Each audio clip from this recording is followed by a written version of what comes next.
Hey guys, what's up? Just a quick reminder to like and subscribe the videos before you watch so we can keep making videos. Enjoy.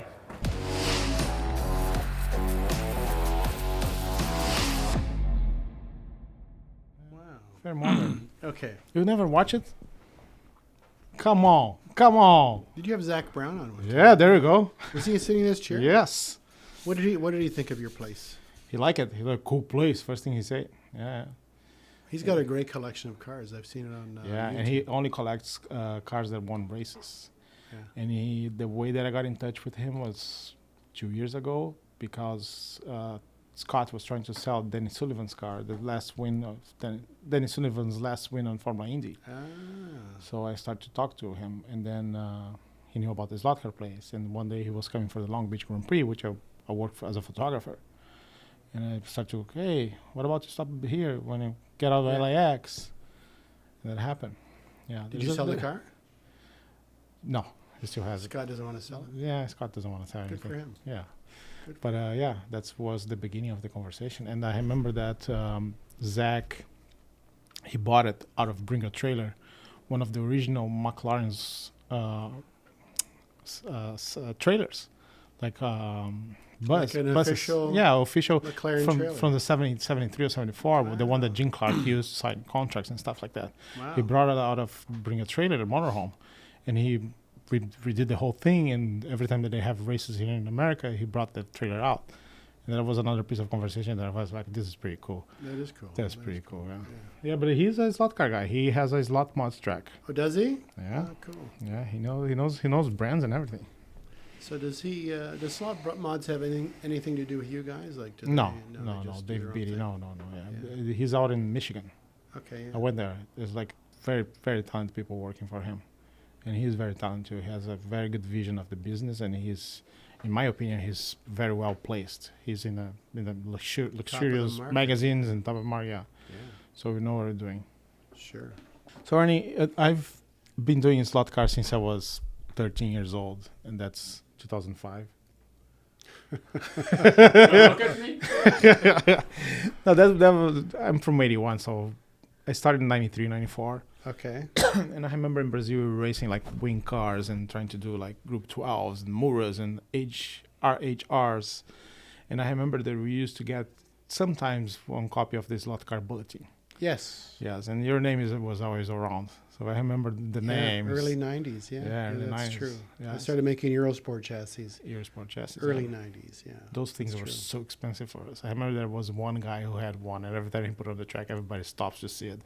There was never a competition of those micro. I don't know how you call here those micro motors.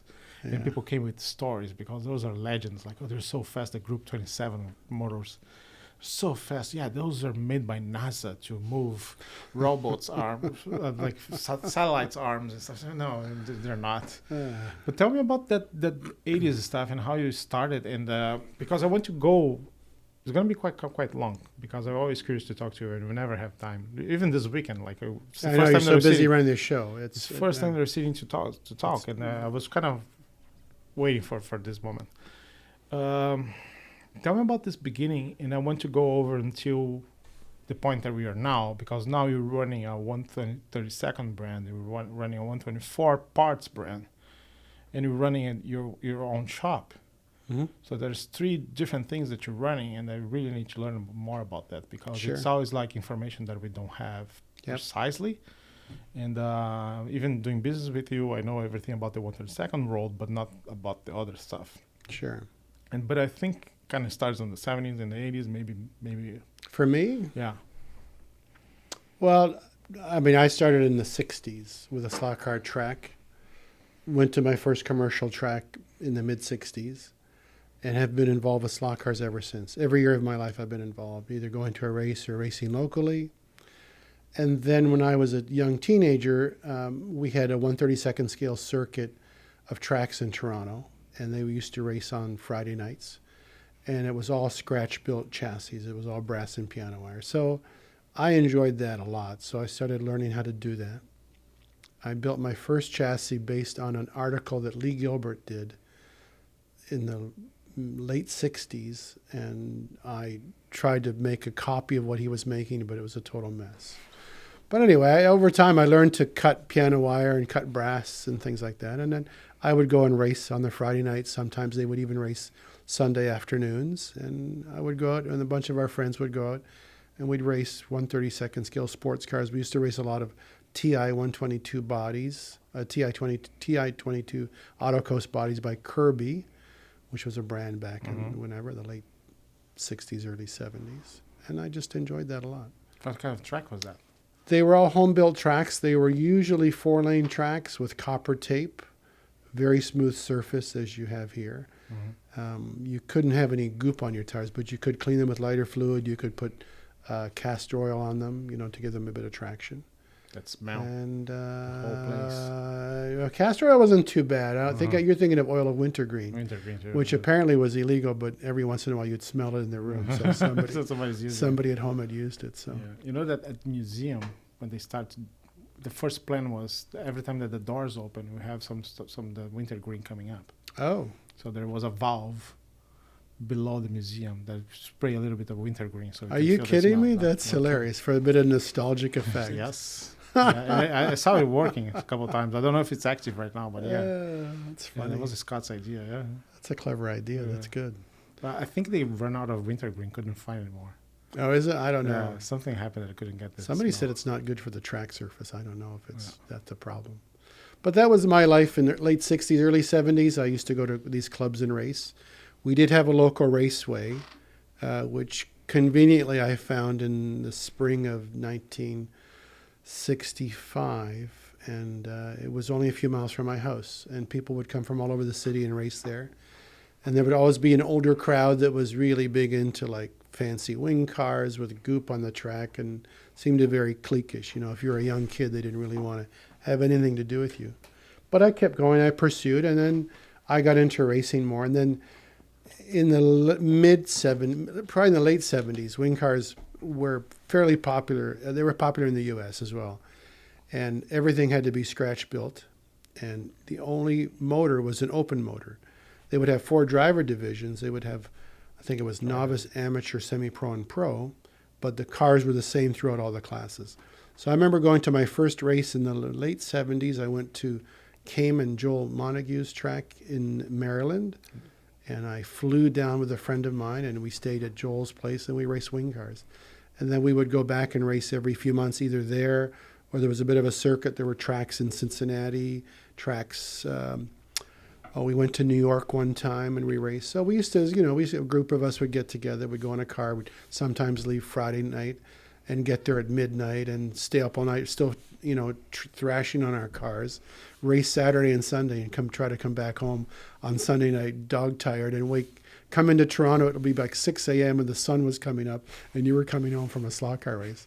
And some of us would still have to go to work at like 6 o'clock, or get ready for work without any sleep for like 4 days. Yeah, I remember John Sucros telling stories about that era. They go cross country to race something and come back. It was crazy. I came to California. I raced in 1980. I raced in Sylmar. Monty Oren had a raceway in Sylmar in 1980. So I raced there. It was the first time they ran wing cars without glue on the track, without any goop. Ernie Prevetti was there, of Trinity fame. He was not even into RC by then. What kind of tires do you use in a wing car without any glue in the track? They didn't have the fish rubber that they have now, but they still had orange rubber. They made the chassis slightly different. They had bodies that had a bit more downforce. Okay. And I remember the race was won by Paul Pfeiffer of Alpha back in 1980. So that was my first trip to California in 1980, and I raced wing cars then. 43 years later, you're here. Yeah, and There in we between, lots of races everywhere. I've had the pleasure of racing Eurosport cars in the garages of Silverstone Formula One circuit. Okay. I was the British national champion in Group 12 in 1998 or 1998 or something. What kind of Group 12? Like wing cars still? No, this was Like a a prototype. Eurosport chassis with a Eurosport Group 12 motor. There was a Eurosport category as well, but I didn't do too well. And the Group 12 we were using like Muras and Pro Slots and stuff like that? Yeah, it was probably Pro Slots. They were already a bit advanced by then. It was beyond Mura motors. The motors had bigger holes cut in the cans. Yeah, and the magnets closer. Magnets closer. Yeah, we raced something similar. Spring steel chassis. It was basically like, they still have the class today. I think they call it Open 12. And Okay. it's still evolved. It's still spring steel chassis. That's the class they started racing. That's what you started Yeah, racing in? Yeah. Yeah. I remember my father trying to put together a car for me and finding who was the best tuner. So give all the parts to this guy and pay this guy to build the car for me. And they have this championship. It was like 7 or 8 races long, and I didn't have money for a second pair of tires or anything. Yeah, it was very tough. And I didn't win any race on that, but I won the championship. Oh, because you had a lot of high places, I guess. Oh, that's good. yeah. That's okay. That's And I one way remember to that every win. time that I crashed, my father was just like, "Oh my god!" I could see him just looking at me. Yeah, Yeah. Well, when I was a kid, it was expensive. I mean, you know, if Yeah. you wanted to go fast. yeah. Now, And when I started, that's something that we might be missing. Which is for me is the same thing as a kid today gets 12 toys instead of 1 or 2, and they don't cherish anymore. I remember when I started racing, the big thing to have on your Parma car was one of those pink gears, oh, the pink crown gears. pink car gears. Yeah, So yeah. to have one of those, okay, you're next level. And I remember saving money to get that. I went to the store and I said, I want that 36 right there. Yeah, because it was better quality than what was available at the time. Cox made the original black gears, but they weren't always round and they weren't always good. So, Yeah, the Parma, the pink ones, yeah, definitely were better very quality. good. But for even sure. even though, like, I remember getting the gear and the installation of the gear was like an event. Let's make this car faster, and I was cherishing my car, going walking all the way to save them the bus money to get the gear and come back and say, Yeah. okay, my car has the pink gear now. Well, I got my first slot car. My first commercial grade slot car was a monogram Chaparral, which you had to put together. And that would have been 1964, That came in a 65. kit. Came in a kit. And I don't think I really cared for any other toy or diversion. I mean, you know, we used to play road hockey, ball hockey on the street, you know, not on ice, but we play with a tennis ball. Yeah. And that was the only other thing that we did. But I didn't have like a whole range of toys. Any penny that I ever had would go towards slot cars. And my father would sometimes, you know, give me $10, $20 and say, don't say anything to your mother, you know, just Just get that go and body. enjoy yourself. Just and get the new stuff like body. that. And then you Go buy something new and stuff like that. So I always enjoyed slot cars. I always loved playing with them. I mean, to this day, I mean, I'm 67 and I wake up every day and something new or some new design, whether it's still a metal chassis car, because of course I make flexi chassis, you know, I'm always thinking about that. When it became a business. Well, I opened my first raceway in 1988, Christmas of 88. You know, I had a hill climb track. It was a Steve Ogilvy track. It was the 20th in his evolution of tracks. The one that I currently have is number 702. So he's built, in all these years, he's built almost 700 tracks. Yeah. Between him and some associates, but basically with his name on them. Yeah. Yeah. So. Is he still building tracks? Well, I don't think so. He came out of retirement, he says, just to build this track for me a few years ago, just right after COVID. And it was just because he said, So he it's might, for you, Ernie, I'll do it, but for anybody else, I he won't do might have more tracks than Gary Girding. it. I don't know. Yeah. I don't know. I don't know how many Gary has built. I don't know. So 700 is a lot. 700's a lot. Yeah, yeah. You get a guy who was helping him out. And then sadly he passed away. Steve went back to being an electrician. He worked at a nuclear generating power plant as an electrician, and he went back to that, and the other guy carried on building tracks. His name was Brian Crosby, and he built the tracks for a number of years. He was retired from the military at a very young age, and he had nothing to do, so he learned to build tracks with Steve. So that's kind of where he got his start. And what kind of is a hill climb that you have now?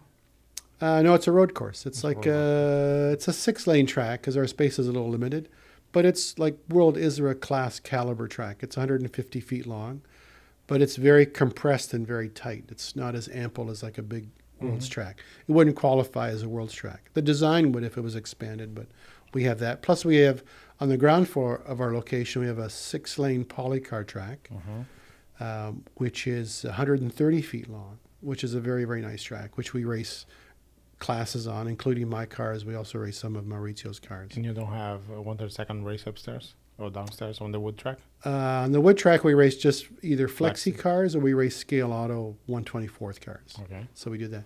But it's foam tires, and we put spray glue on that track. Okay. We could possibly race. I have a metal chassis, which you're familiar with, which Yeah. fits under slotted Group C cars. Yes. We talked about racing that class upstairs because we could race that with foam tires. But it's just finding the time. It's just too many classes. Too many classes, yeah. you know, so it's just too many things going What on. is the size of the group of the racers that you have there? We have the group that we race Saturdays on the plastic track. It's a couple times a month. At a strong turnout, we'll get 18, 19. And a mild turnout, we'll get like 12, 13. Is there any other clubs in Toronto? There are clubs, yeah, but they race on wood tracks with copper tape and urethane tires. No stores. No more stores in Toronto. No more stores. No. Yeah. No, mine's not really a store. It's like a club/store. I mean, we do retail, but it's really like a center for me to test my cars. And we distribute and ship the Mr. Slot Car parts. Come on, is it Mr. Slot Cars or MR Slot It's Cars? MR Slot Car. Did Okay, I call it Mr. Slot Yes. Car? Oh, I made a Yes. mistake. You see? You made people so confused. Sorry, I sent guys. an email. It's MR, by the way. Well, you'll have Mossadi to- Racing. We'll have to cut out that So part if of you're the doing this mistake, conversation. I don't think you're gonna get offended anymore. No. I got to be careful. First Know time the that type. that we met each other was at the museum, and I asked this question: is it MR Slot Cars or Mr. Slot Cars? And you say, Did I say that? Yeah. That's very It doesn't pompous matter. of me. I shouldn't have said no, that. it doesn't matter. MR Anyway. Slot Car. MR Slot Car. okay, We try to say okay. MR Slot Car. The Flexi Car business is called Mosetti Racing. Yes. MR can stand for Mosetti Racing. Yes. But yeah, Okay, let's make this clear. right. I didn't want to try to come up with a different name because I thought, Nah, keep good. the two looks Good. I similar. like the green too. It's a The good green choice. is good because the green works for both Unique companies. too. Yeah. So 88 we have this track, and it became a business. But when it became a manufacturing business, when it became to develop stuff, Well, the first cars that we made were EDM cut Eurosport chassis. And those cars, it's a very limited market. So, and I didn't have time to build them all. I would sell some built mostly in kits. So that was the beginning of a commercial end of selling slot car chassis. And then at some point, then I got into laser cut chassis, and that became a bigger market because you could make them cheaper, you could sell them for cheaper, and so you had a bigger market base. Then I made foam tires for quite a while. I made foam tires for a couple of years. I went to my first world championship in '96, and I think shortly thereafter I started making tires. The reason why I made tires was I noticed that at the race, the Czechoslovakian drivers would tune their cars by changing the tire, which had a different size hub or a smaller hub. They noticed if the cars had too much bite, they'd put on a bigger hub and vice versa. We were using lead weight to tune our cars, and so this was like a bit of an eye-opener. So I thought, well, I'm going to start making aluminum wheels, but how do I make them look distinguishable enough if they're all these different sizes? Somebody has to sit there and measure them every time? So I decided to make 4 different sizes and anodize the hubs 4 different colors. So you could tell right away, what was what and that sort of thing. that's back in the 90s, 91. Yeah, 92. I'm going to test my memory now. I'm going to say it's probably mid to late 90s. Was that easy to find a vendor that can give you anodized wheels in Toronto? Because today it's hard To get what? To get to wheels? get a good anodizing company. No, whatever they I call it. was lucky. I mean, Toronto's Yeah. a big city, so I knew some people in the machining industry, so they recommended some Was places. that your background? My background is industrial product design. I'm actually an industrial designer, which I graduated in. I did a few years before that as an architect, but I enjoyed product design better than I enjoyed architecture. Okay, My so dad that- pushed that- me into becoming an architect because he was a mason, a stone mason, and he wanted me to become an architect. But I always found myself always gravitating to smaller stuff. Slot cars, small, detailed stuff. So I enjoyed that more. That helped a little bit your development as a slot car manufacturer. Oh, to have that background? Yeah, Yeah. definitely. Yeah. To being a product designer. But I was very lucky. My dad was a real craftsman, and I think I learned that sense of pride, in designing stuff and making things. So I think that carried over into the slot car business. Did he enjoy a little slot car racing too? No, he entertained it, but he wasn't really into racing. Into racing. My No. father jumped on it. No, your father did. Oh, Yeah. Jesus Christ. Like 4 months in, he started to get involved and started to came with me. And then he started to put some money. And he didn't have much, but he find a part here, talk to the right guy, and Sure. put my car together, right? Yeah. I swear to you, less than a year that I was racing and he was just following. He bought a store with a track. With an Oh, 8-line wow. track. So you hang out at the racetrack as a Hang kid. out. I was working at the racetrack at the age of 13 till I was 16, and my mom says enough. He needs to go to high school. Yeah, that's that's it. good. High school, college, and that's it. Yeah. And she kind of was the one who closed the track. Yeah. Oh, is that right? Enough is enough. This boy's Yeah. here on Sundays. Yeah. You can't play with toy cars for the Yeah. rest of your life and expect Yeah. to go anywhere. Yeah, that's true. I remember he he was knocking. He knows that it's true. He was knocking at my door at 6 a.m. Oh, a guy just called me. He needs 8 cars for this morning. He's coming with his family. Oh, so you got to go and build them. Yes. Like, so that's okay. No, you have used the to get paid for that, right? You probably somehow. You get free track I time. was raising the family. We had those pre-made chassis, like Sprint, which is a Brazilian brand. Is it a metal chassis? Yeah, brass chassis, and 124 piano wire scale, and brass. piano wire and brass. Yeah, And then we put a Parma motor on it Yep. and a Cox gear on it. right. And just run it. And like a Beetle Lexan body on it. Cut it, done. Do the next one. And I remember building like 8 or 10 every Sunday morning. So people are coming afternoon to enjoy the races. Because we didn't have, that's one thing that kind of killed us, because we never had anything ready to go. Like we guys here in the United States, they offer those Parmas in a box. Yep, Those ready are to ready go. to go. We Yeah. never had that. We have to put together, but at the same point, they're a little better because those brass chassis are really good. Little aluminum anodized wheels, front wheels with the O-rings around it. Yep. That was a race. Yeah. Stardust guide, graphite guide. So you're already into the modern era. Almost, a little Yeah. bit, When I It's early started- '90s. Early 90s, when I Yeah. started racing the Parma motor, the 16Z, and then changed for the pink one. Yes. That was the time that I started. Okay. Yeah. Yeah. And then I it came think the they call black that one. the Death Star. The or black something. one was the Death Star. Oh, the Death Star. Okay. Yeah. Yeah, the pink one, everybody started to call the Parma gay. Oh. Everybody wants to use Oh. it. And so, yeah, but it's faster. It's like, Be okay. careful. It's okay. Nah, well, Pink is very that what masculine happened. now. That what happened. It was just like colorful. Yeah. I like the pink color. I raced with the pink color for years and years. And they made their gears pink too, right? Yeah. So My yeah. bodies were always pink. Easy to spot and easy to paint. yeah, easy to see. Easy to Sure. see. Yeah. So we got there in manufacturing, started doing chassis and stuff for 124 scale stuff. And you kept doing since the 90s? Yeah. Is this brand always active? Yeah, but I'm going to just think back now. So the first, shall we say, more mass-produced cars would be the spring steel ones that were cut by laser. Yeah. I remember the Alpha ones. Very hard to put together. Which ones? The wing cars from Alpha. Oh, were they the Like, perimeter chassis things? Yeah. Cutting with laser. Okay. Have to put there was a name for that. The jig wheel or something? No, we have to put together. It was very hard to solder Oh. those things. Oh, because was it not plated or something? It or was like it very- carbon. Oh, you couldn't solder to it. Yeah, Yeah. it was very hard. You have to have a specific soldering. I made, actually, come to think of it, then I started making wing car chassis. I made like Group 12 wing car chassis. I made some Group 27 chassis because I also continued racing wing cars. So I'd make my own chassis. I came to Buena Park and raced wing cars probably back in the early 2000s, late 90s as well. So I did a bit of wing car in Eurosport. Nice. And I traveled to the States to do Eurosport. I traveled the world. I did the Worlds in '97 in England. That was an interesting race. Salvatore Noviello, the late Salvatore, was there. So was Daniele Melangone, which is his associate that helps Andrea at the factory now. So, and that was an interesting race. Salvatore was world champion that year. And I had gone to that race with lots of spare chassis and motors. And I was very friendly with the Italians because I speak Italian and I love the Italian culture. So very friendly with these guys. And I brought some extra cars and I said, do you guys want to try these cars that I brought some chassis and motors? So they obviously had brought their own stuff, but Salvatore is one of the guys that said, you know what, I'll try it and let me see what it's like. And he says, this is really good. I'm going to race with this car.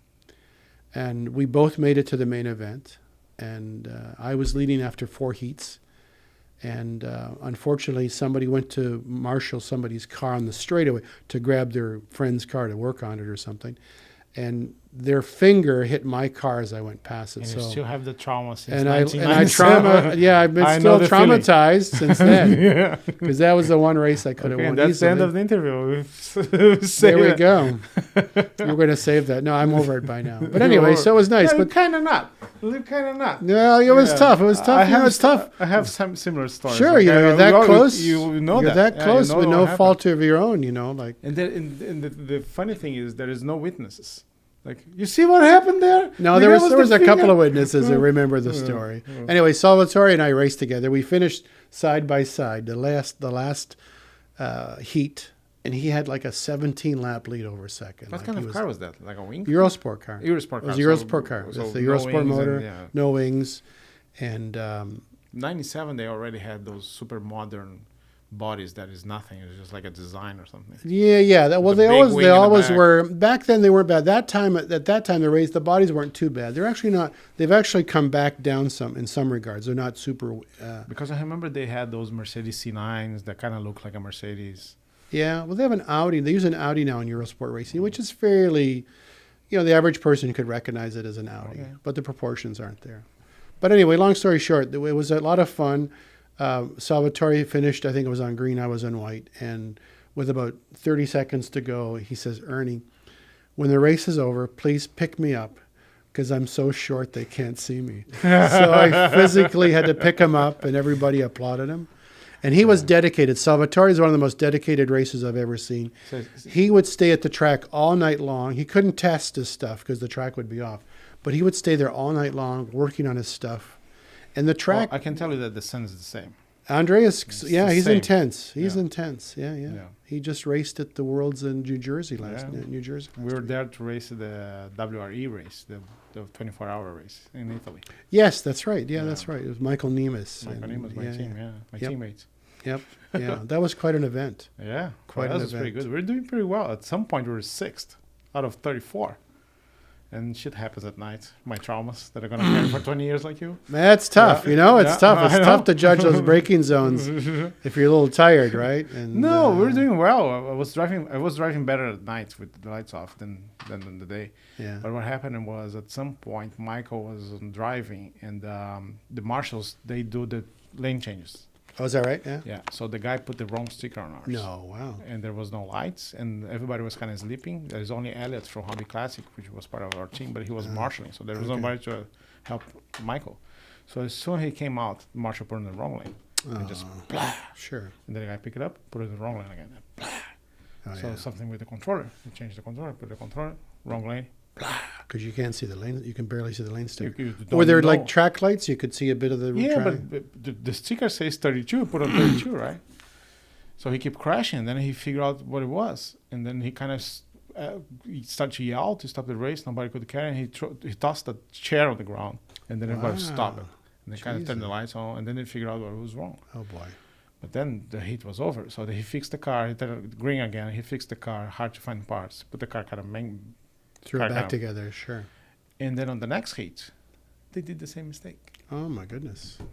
Yeah, and I don't speak very well Italian, almost nothing. But what I could do is just like trying to negotiate like 50 laps for us. But the real thing they should just do average for those two heats. Sure. And then if they did average, we ended up in ninth. We finished in 12th. But they didn't do that. No, we finished in No. 12th. But first time going out of 34, we're pretty good. Sure. We're pretty happy with it. Oh yeah. Yeah, we got help from some Spanish guys from Slot Terraza. He gave us a chassis that was working very well, better than ours. We fixed some stuff on the body, put low gravity, the weight that needed to be put on the right place, and the car was Ah. flying. Cool. But again, it's just like a race. You have like 2 or 3 top guys that are just Always. impossible to beat. Sure. They are there. They race that Nico track, which is very hard to figure out. Yes, that's true. Very high rail. I remember Ninko was very. Yeah. And yeah. that's something that I'm trying to help Mauricio and Andrea to connect and see if we can change for Polycar. Oh yeah, I should. Because Definitely. it's available for everyone. Yep. We can have a track here. We can brackets here. I don't know. I really don't know why they're still in love with the Ninko. Yeah. And was it very flat, or were the pieces It's were all bumpy. bumpy? You can see, especially when the lights, you can see the car coming straight just doing this. Because the lights reflected. Yeah, That's yeah. right. That's right. Yeah, yeah. It's hard, and you never get the correct braking points because the car is always, and you have like gaps in between, and sometimes they are higher, and sometimes they hit that, and you just go over. So we need to kind of learn the track, each lane. Okay, this is probably hitting, so I need to go slower there Wow. because it really hits, and you can see the car kind of sometimes flying over. Yeah, it's too bad. I mean, the Polycar is a fantastic track. We have Polycar. We love it at the shop. So Yeah, the track, Definitely. the track systems are coming around. Like I think Polycar and Scale R are very close together. There's a difference between them, and then you can just choose whatever you want it. yeah, I think my feeling is that Carrera and Scalextric is a little behind now, but they're much more popular brands are much more powerful, so they're going to still Absolutely. sell Yeah. more. But And they're not going to change their system right away. no, So. no. But I think if somebody is getting into it and wants to do like a project at home, and they Google in 5 minutes, they're gonna go for a scale out of or polycar. Sure.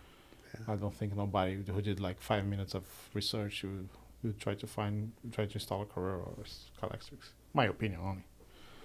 But they will sell better anyway. They're more Yeah. popular. Carrera is very popular, definitely. Yeah, especially at the end of the year when families get around, they see the digital system. We can race up to 6 cars, and then just it's Yeah. ready to go on a package. They come here and they get more straights to make it Yeah, straight. Yeah, it's That's- seasonal. That's For us, it's good. very seasonal. We can see that. Yeah. Yeah. Yeah, and the one thing that we start to do to sell more is just like when you have cars like yours or NSR or Slotted, we put like a little observation saying this is you can install a chip and make it work on Carrera or Scalextrics digital. Right. Yeah. And That's often true. we have people buying the chip and then calling saying, "Look, I need this chip installed." And you guys do that for them. Yeah. Oh, that's good. Yeah, that's Yeah. good. Yeah. That's good. Thanks. I know that people, some other companies, some other stores, they already had install it and just offer it with the chip installed. The same car with the chip, which Oh, is okay. something that we could do too.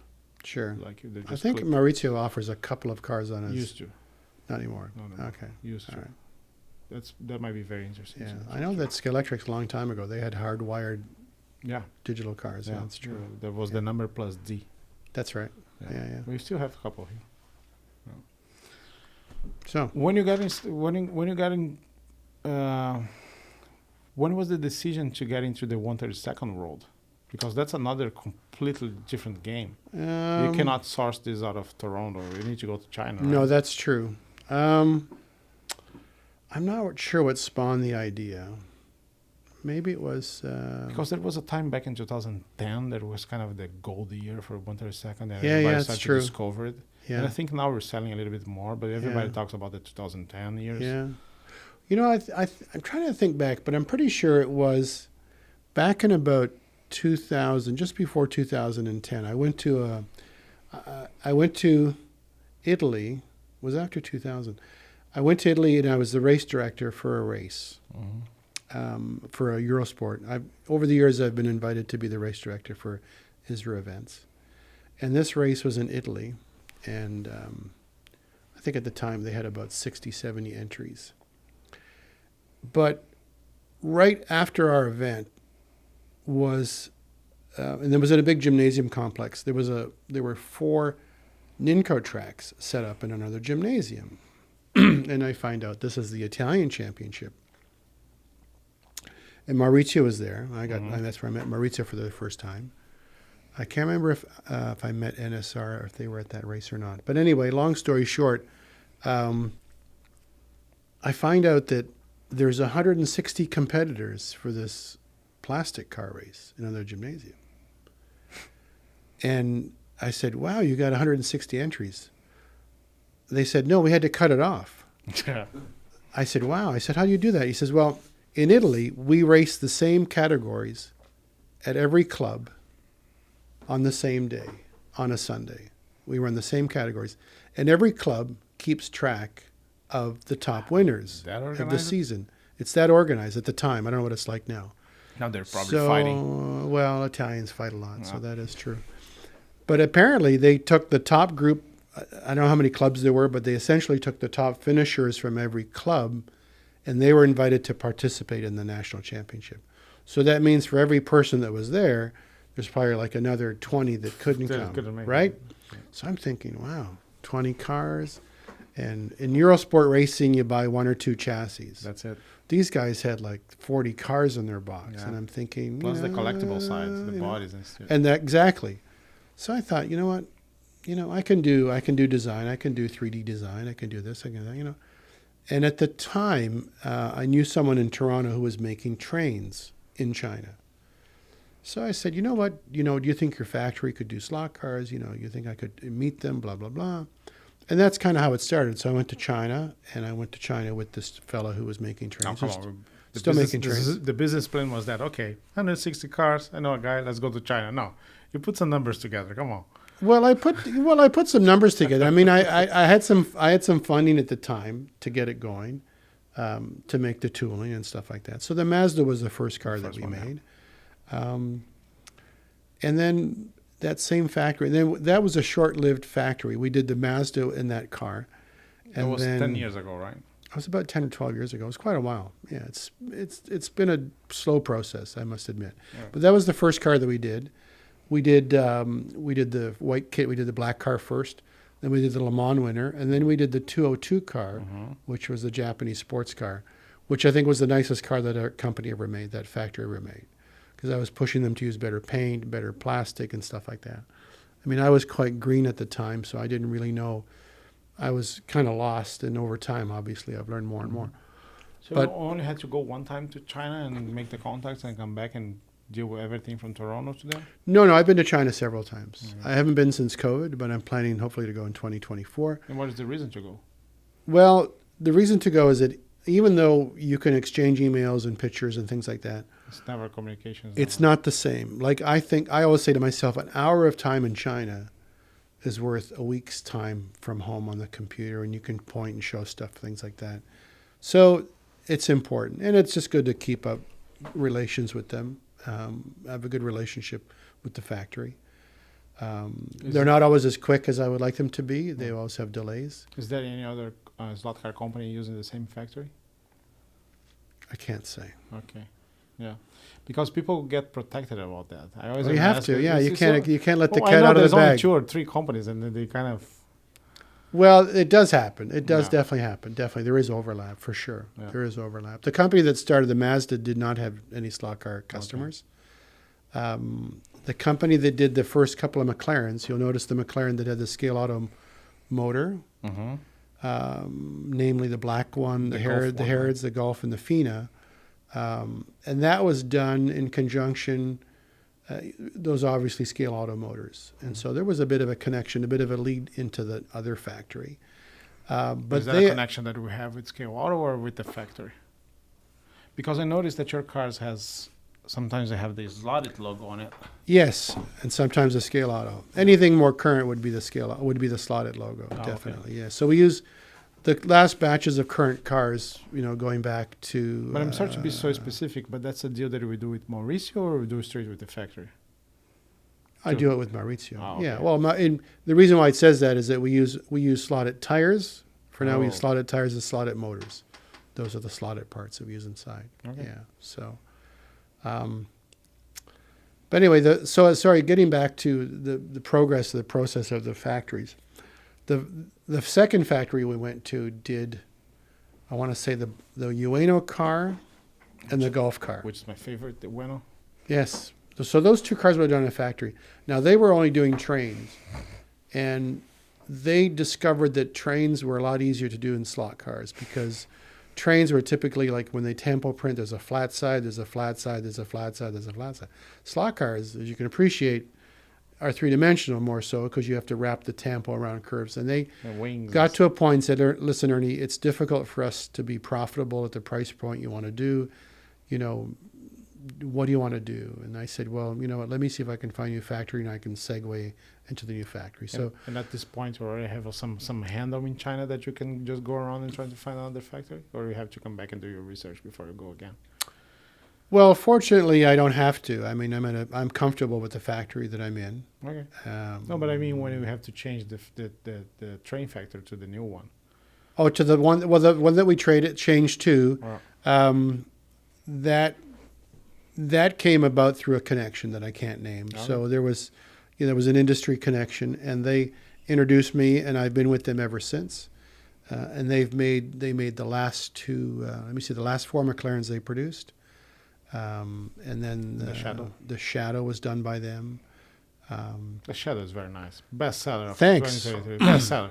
Yeah, Oh. I mean, it's a sort of a catch-22 for me. I enjoy the quality of the parts that come out of the current factory, but sometimes the delays. They're a relatively small factory, and I have to push them, Yeah. and they have other customers, and I think they take on more work than they should. But For the most part, their quality is excellent. The Shadow was kind of a bad for you because we don't have that many liveries. We have like 2 or 3, with just the numbers actually is the same car, right? Right. So right. I think, and I overhear you saying something like if you choose a new car, you need to choose something with a bunch of liveries that you can Well, pay it yeah. off. I mean, in manufacturing, it comes down to how many pieces you can get out of the mold to amortize the cost of the mold. So you find a car that's either really, really popular that you can sell a lot of quantity of, or you find a car that you can do several liveries of. The Shadow was a bit of a nostalgic thing for me because it was the very first race car that I'd ever seen. I live 65 miles from Mossport. So when I was in high school, a bunch of us decided that we would go to Mossport. I didn't really know much about Can-Am cars at the time. I used to watch NASCAR on television, but I don't think there was a lot of Can-Am on television back in the day. So they said, well, why don't we go to, you want to come to Mossport? So we all went to Mossport.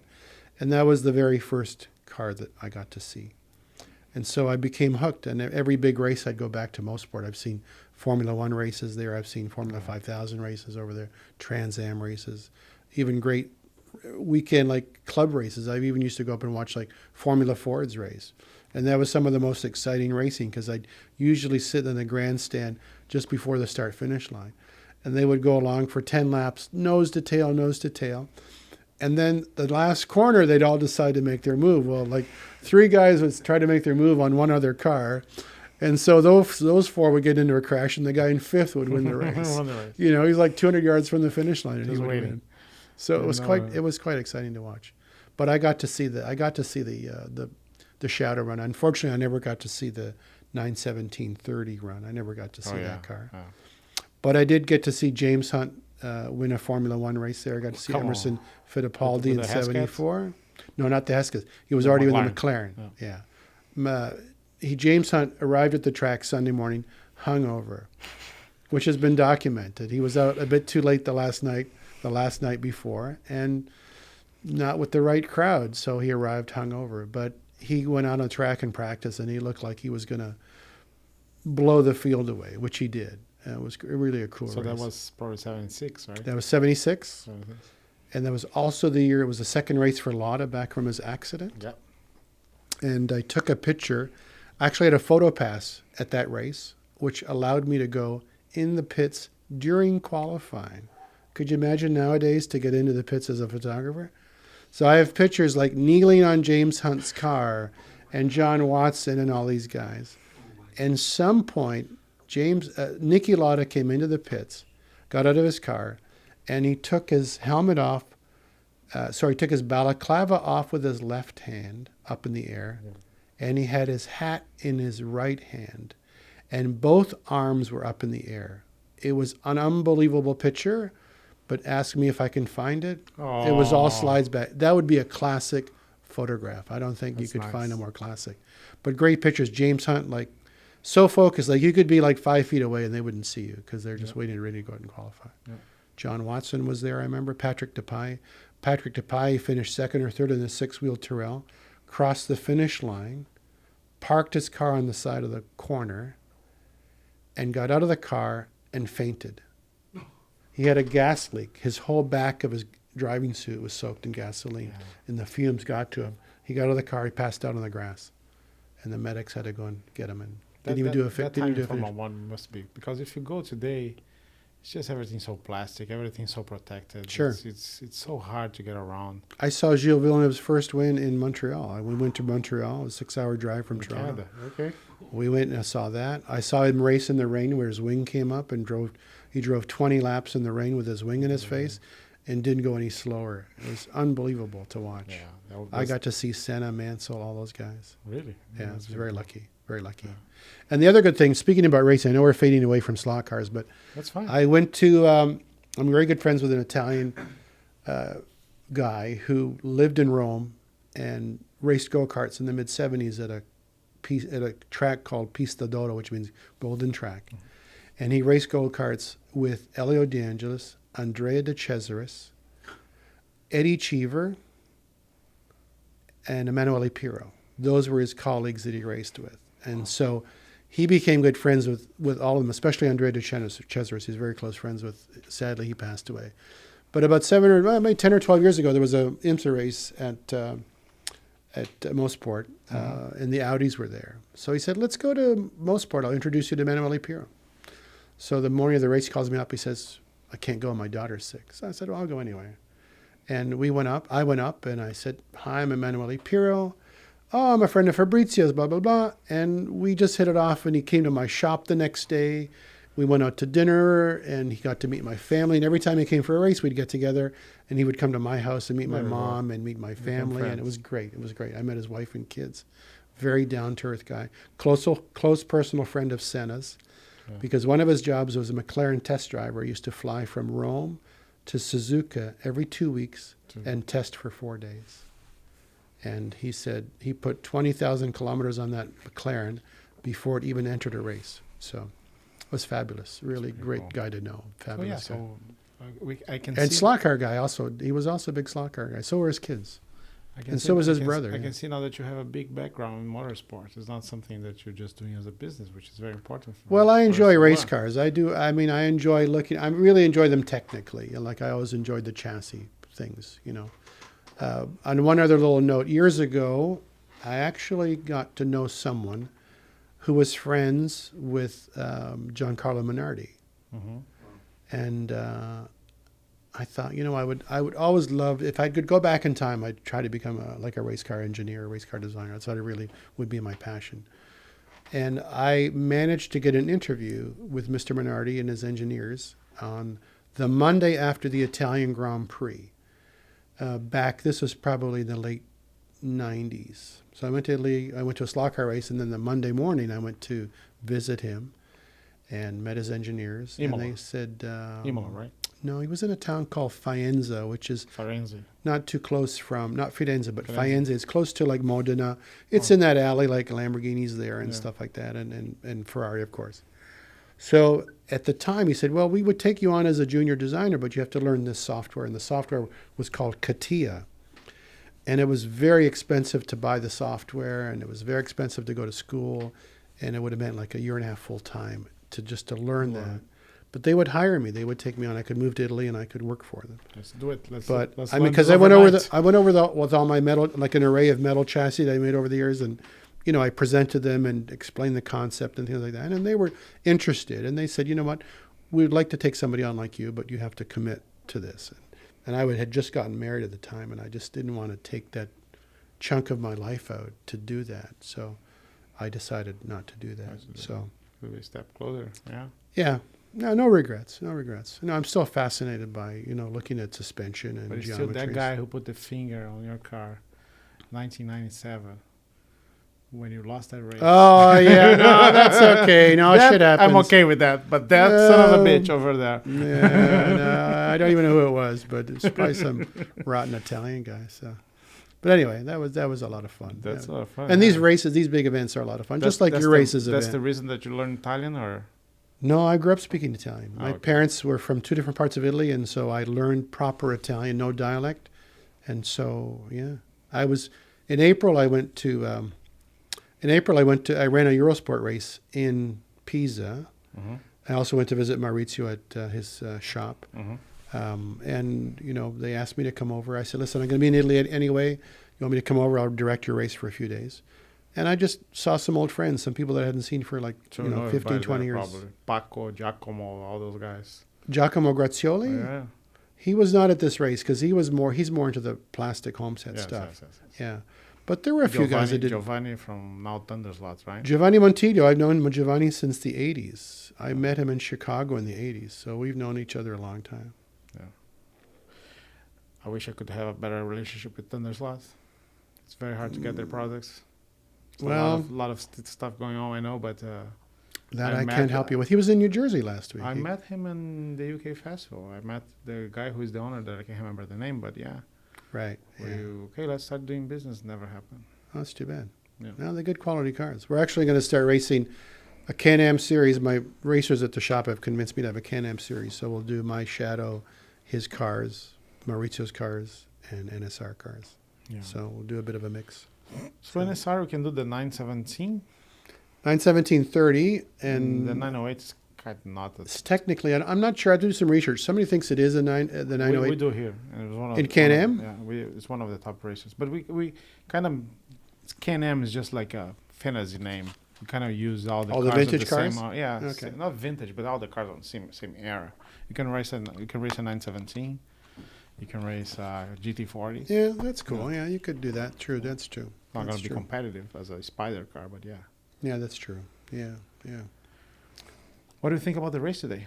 I had a great time. I want to appreciate and applaud you guys for putting on a great show. It's above and beyond. I mean, Kind of cool, right? very Everybody's- cool to meet everybody. I mean, it's important for it's obviously important for my business to meet these guys, but just to see racers. I mean, I was a racer since I was a kid, and Have you these noticed guys that are all there's nobody racers. fighting, nobody with a horse face, with a long face. Everybody's just like having fun, and it's I'm a little proud about the environment that Good we for you. created here. Just because I know that everybody goes happy to home. There is competition because those guys there's Well, me too. Couple- Like, look at me. I mean, I wasn't, I didn't drive great, but I certainly didn't go up there to just tool around. I mean, I was like, you were in the as soon as they give me yeah. the controller, like, I'm okay. Let's go. You know something interesting? Mauricio this year on his race, he ended up in 13th. Yeah, the curse of 13 spot. Yeah, half a lap of Well, that's the 12th. okay. But he played like, oh, I did this on purpose. I don't want to interfere on the final. Yeah, right. yeah, I thought to myself, I don't want to be handing myself a trophy. I better if I don't do so well. Oh, see? Ivan and Bernard from Scale Auto, they're fighting to the last lap. Good to for win them, yeah? the row, yeah. Yeah, well, once you're Remember there, it's good, you Jesus. know? And then they say, yeah, it's going to be good for us to win. Yeah, right. They're just sweating over that to win. Well, I appreciate that you got in to build that car because, I mean, you certainly. Andrea came Class. here once, and he Mhm. was here during the weekday, so we did like a special race at night. He picked up one of our clients' car, Lindell's, fixed a couple of things, asked for a try tour, went there, changed everything about the car that we were doing, like weights and stuff like that. He took all the weights out, he changed the wheels, he did a completely different direction that we're going, broke the track record, won the race. Sure. Yeah, and then Lindell picked up the car, went to his house, told his wife this story, and his wife, okay, and keep me this the car. car. We never saw the car again because we went to copy, so we never saw the car again. And yeah, anyway. Yeah. No, it's great. I mean, we race obviously back in Toronto, and my important, just as your focus is, you want to keep as many people interested in the hobby for as long as you can, and you want to make the environment fair and transparent, and make sure that there's no cheating going on. Yeah. And having a sealed motor with an engraving on it is a good thing. Restricting the pinion size, limitations, like no suspension, because Yeah. even if everybody can afford to do it, it adds too many time- complicated things to Time do. consuming. Yeah. One problem that we had at the National is that you can use whatever tire we wanted, and I saw people trying 10 different tires, Right. and sizes. Then after that, I know. So if somebody's coming from another city, even if it's coming on Thursday to have Yeah. 2 days to practice, there's no time to figure out that. That's right. So from now on, when starting on the NSR race next month, we're gonna do spec tires. Good. Yeah, we printed some yellow tires. I saw that, yeah. Nobody's gonna have that. That's true. So that's it. Spec tire, spec wheel. That's it. Spec motor sealed. It's gonna Okay. go to everyone, and then Spec wheel. yeah, That's good. and that's what we need to do for next year. I agree. We tried to do that this year, but our technology, our tire technology, is not quite, for mass production quite yet. No. But you're right. The more things you can eliminate in terms of options, Yeah. 100%. And there's people who comes with like little tricks, like try to put the wiring together with a piece of wires, so the guide comes back and say, yeah, that's cool, that's a good innovation, I appreciate that, but you're the only one doing this, and I don't want to take time from the guy that will come in 40 To also thought, do oh, that. I didn't have the little wire so I'm cutting this off. I saw today good. that there was people sending the blade of the guide Oh, to no. make like a bolt size shape. It's an innovation. I don't know if it works, but if we win the race and we make the fastest lap, it might be okay. Then I have people just trying to send guides, and it's just like, no. We race and we don't allow people to sand the guides. You can run a regular guide or a wood guide, but you can't file it, shape it, whatever you want. Yeah. Absolutely. And in our racing, what we do is after the race is over, we do a pre-tech with all the cars to make sure they have enough ground clearance, just so they're not dragging on Yeah, the that's track. what I do too. Man. But at the end of the race, the top 3 cars, we have them take the bodies off the cars, and I inspect the car, the body, the chassis. We put them on a podium. I approve them. The race director, Van, who runs the race promotion side of it, he takes pictures, and all the drivers can come up and look at those 3 cars. And if the owner of the car lets you pick it up, which most times they say, sure, you can pick it up, they look at it and they discover there's no black magic, you know. Maybe the tires, everything's perfectly level and things like that, but they're not using components that. Yeah. We even use a stock gear ratio. We run 1129. With and that's what it. our second race is a little bit easier to tag cars because it's limited what you can do. I remember racing the Parmas ones. Every time that we have an important race, my father gather like 3 or 4 guys, the top guys, and start to open and have like all in pieces, the motors open to see if it was balanced or if you have taken wires off or the timing was changed. So we get back your car in a bag. Yeah, you put it back together. Yeah, after 1 hour of each car, just debating, oh, we should take 3 laps for this and 4 laps for that, and just like, oh, God. Yeah. At least these kind of motors are technically not. Yeah, Openable. they're similar too. They're very Yeah. similar. You can find 1 or 2 bad ones, but they're similar. Yeah. And if Yeah. there's a lot of secrets on breaking it in. Yeah, there's a lot of black magic. People talk about different liquids and different whatever. Yeah, I don't believe on the times. liquids, but there's timing and stuff like that, and you can really measure the RPM going up. So that's something that people still can do it, but that's talent. That's just like putting time on it, not like opening and having like a machine to temper it and put it back together. Yeah. Somebody told me there's a company that makes a little device that allows you to take the motor apart and put it back together without. The You'd FK reckon. ones, right? No, I'm talking about even these motors here. Somebody I think in Argentina that's doing something like Oh yeah, I that. heard about that. Yeah, yeah. Like, but I'm talking about the FK ones, the ones, not the FC ones, the FK with the Oh, with the metal end. metal end. Yeah, yeah. I know they're. I people heard that- about that because I was racing 121st in Buena Park, and people, oh, there's a guy in Argentina. No, oh no. And that's no good. Yeah, That's no good. yeah, that's not good. Never good Yeah. for the hobby.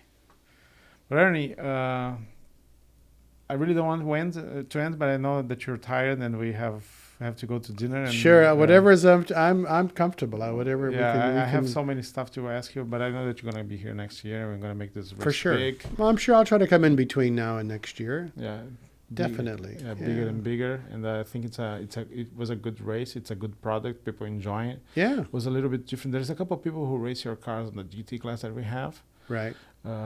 but now they have to go and work on it. Like everybody had to work. And I Well, when think they saw how discovered fast Dean's car and Todd's cars Yeah. were, which were they you know, they really have to work on it. So Yeah. it's and they did good times over there. But I saw during practice they were doing low 6s, almost 5.9s. yeah. I still think there is a lot of room for improvement, and I think that right now they're going to start to think to use those cars on the general classes that we have. Oh, good. which Yeah, I is appreciate it. really Well, I think this will be an eye opener for everybody to see how fast Yeah. they can go. good. It happened. It happened when Ivan and Bernard went here, so nobody knew much about the scale auto because they just go automatically to slot it in NSR, Right. and they start to discover that, and now you can see 6 or 7 cars on the grid for scale auto. I think it helped a lot when Andrea came over. We did like a Yes. small event for him, Yeah. but people really appreciate that. And Yeah. when Mauricio comes, I think it's very good because everybody kind of make a lot of questions about the future. I know that you don't want to talk about it, but a little bit what you're planning for the future. What can I say?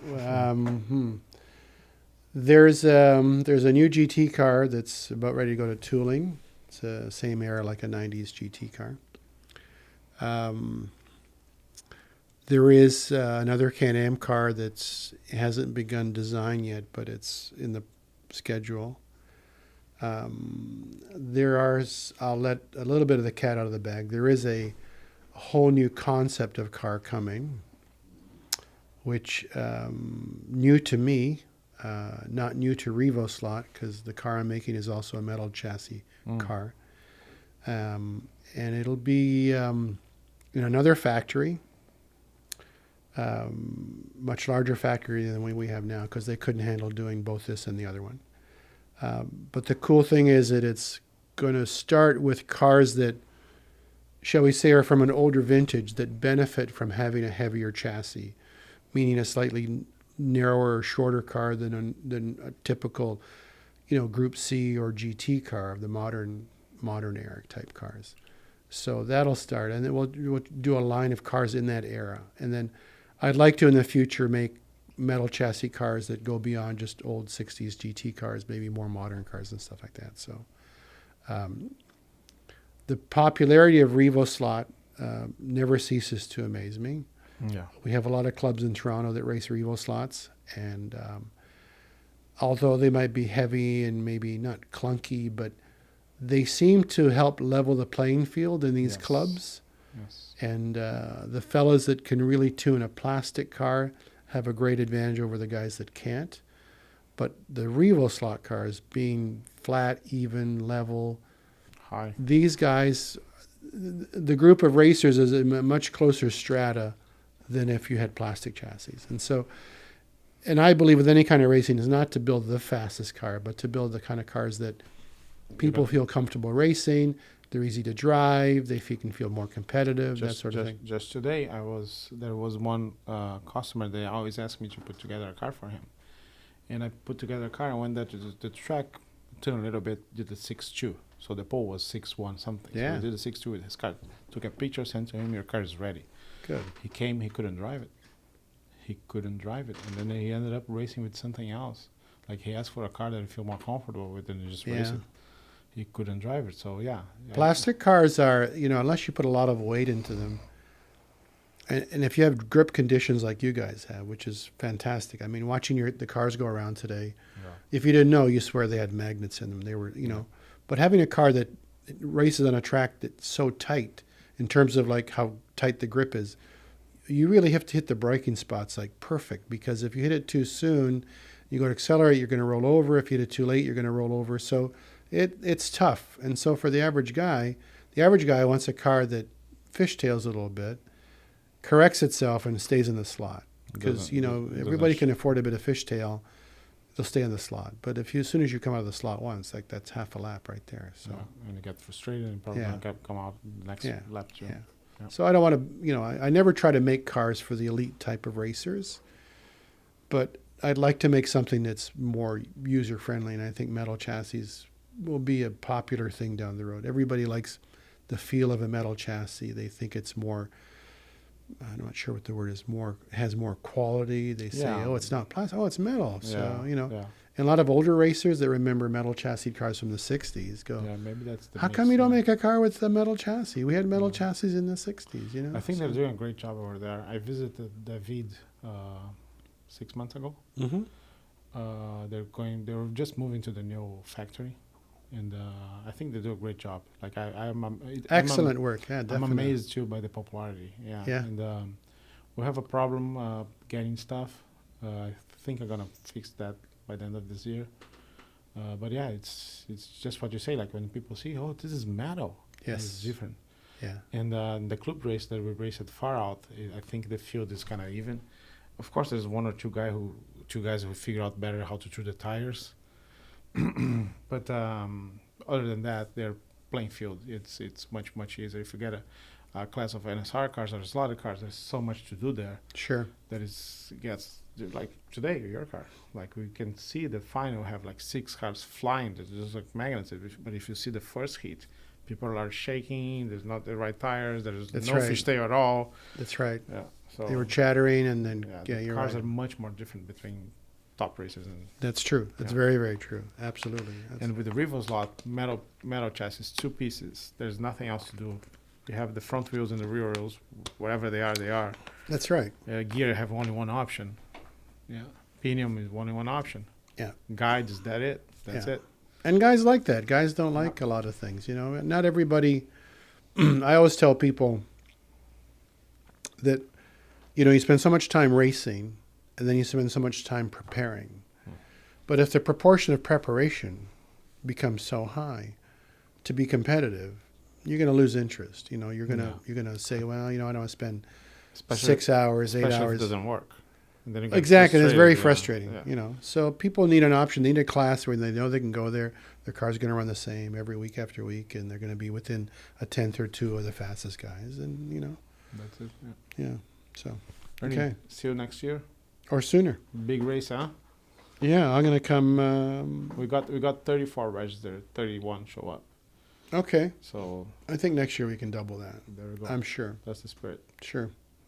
We'll have some new cars next year. Well, the Porsches will be coming out with a new faster motor, so we'll have to go to a slightly faster motor next year, a couple thousand RPM more.